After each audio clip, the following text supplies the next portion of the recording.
The journey of 1,000 miles begins with only one simple step. This past year has been an amazing year. I've gone through many challenges and I've seen many victories, but I never would have had this journey if I hadn't had taken that first step. I would like to start by thanking you all for your support and for teaching me so many things as I've grown as a 4-H'er over the past years. It is because of you that I have the opportunity to stand right here and speak to you. So today, this evening, I would like to deliver one final message to you and give you one thought of what I feel like is most important to know.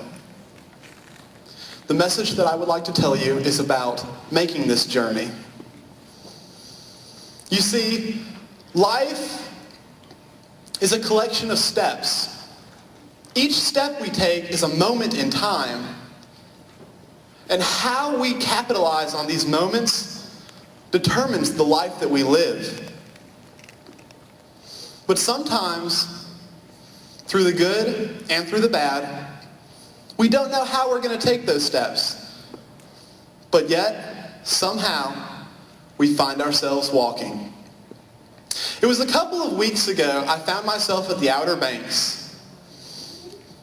I was on a boat and we were going on a dolphin cruise. I had never seen something like this before, but we were going to go out into the ocean. There would be dolphins coming around the time that they would feed, and they would come out of the water and I'd be able to see them. My family was with me. My brother Matthew was sitting next to me, and he had the greatest idea. He said we would take some pictures of these things. So we gathered at the edge of the boat after riding for about an hour, and finally a dolphin comes up out of the water. The fin splits right through the top of the sea, comes right on out, and we both get our iPod cameras and start clapping. But unfortunately, we turned and looked at our pictures and saw that we had nothing, just a blue spot. There was no dolphin in our photo.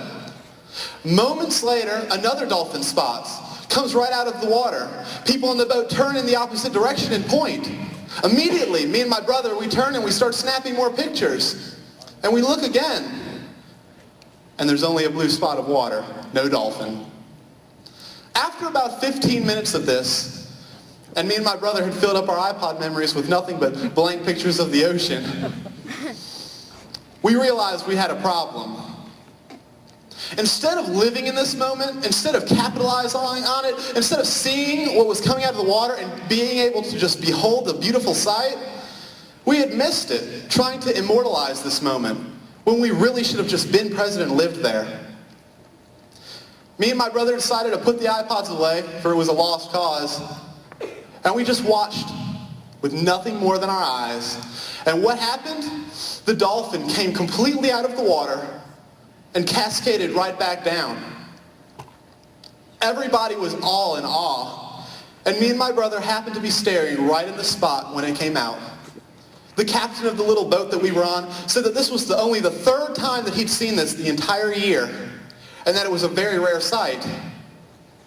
I can only imagine the disappointment that I would have faced should I have been sitting there again trying to snap it with that camera.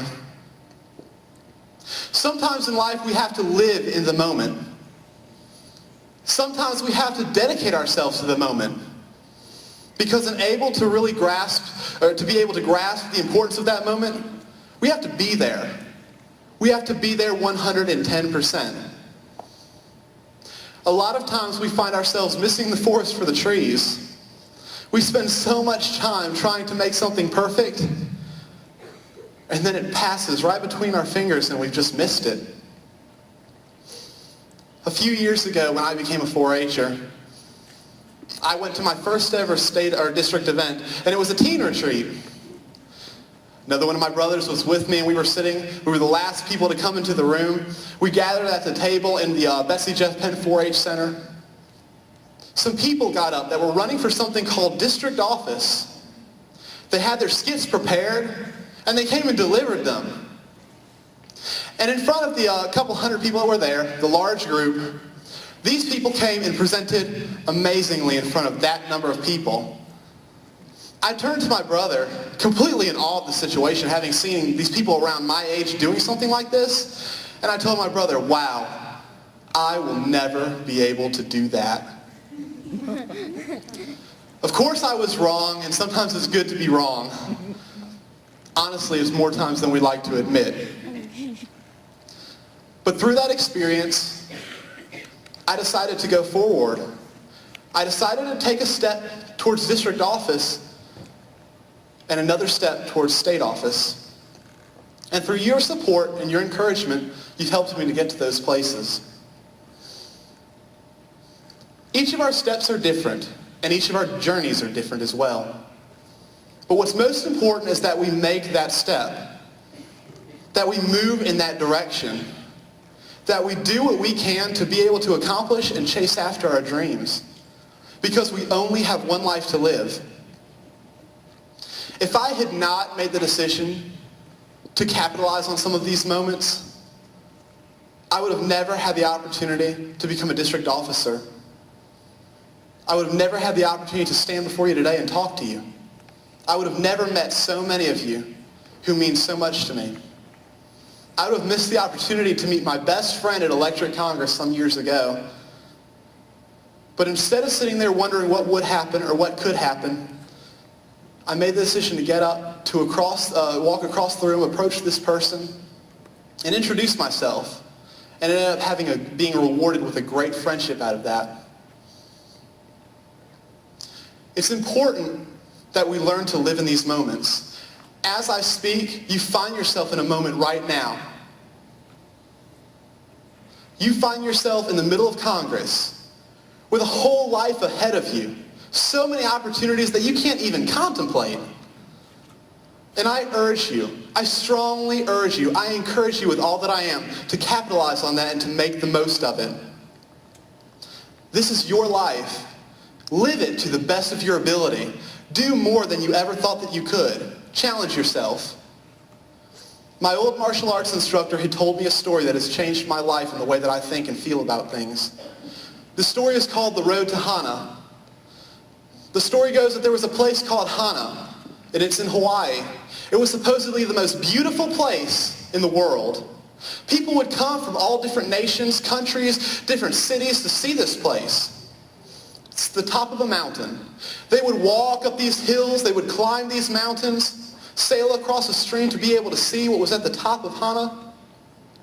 And when they would get to the top, they would sit there at that mountain, look at the distance, and feel so disappointed because Hana wasn't all that it cracked up to be.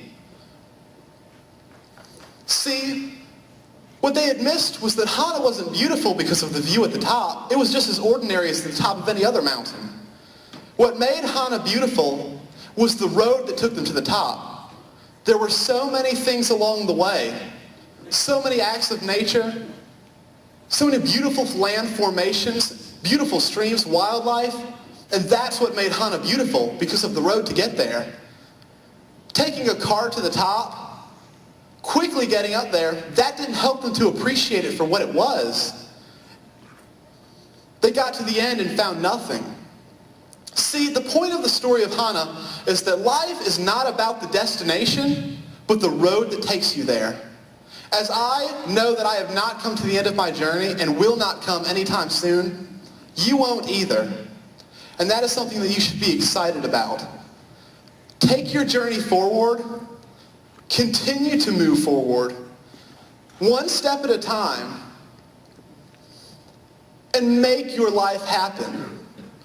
Give it something great, do something amazing, and find yourself in your own Hana with the greatest memories to look back on, great people to share them with, and that great, amazing feeling that you did it right, that you lived your life to the best of your ability and did it.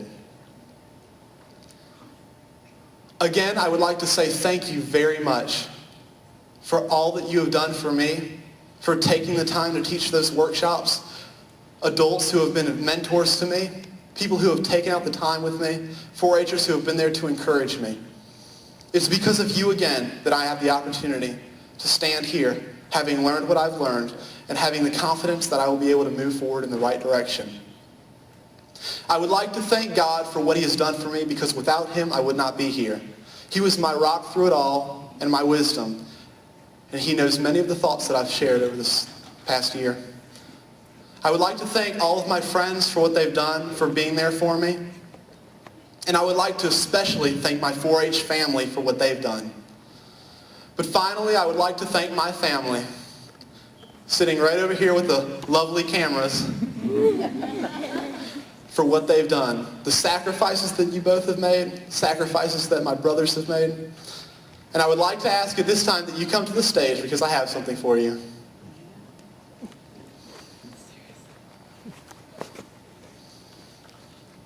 I have a large family, and I would like for you all to come and join me up at the front. You can enter the stage over here to your left.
Thank you all for your time, and I really appreciate having this opportunity.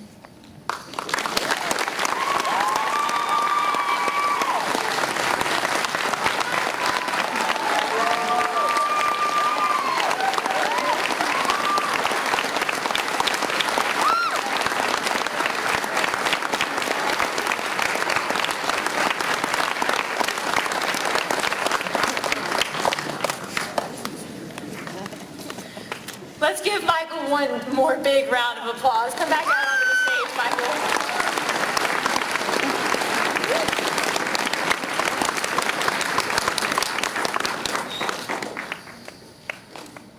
Michael, working beside you this year has been a treat for us all. You have made us laugh and kept us on our toes. You have set a standard of public speaking that we all strive to achieve, and have reminded us that even though we are capable of opening doors ourselves, it's always nice when someone opens them for you. You have kept us honest and humble, and it has been a joy to serve beside of you. North Carolina 4-H, let's give Michael a huge round of applause.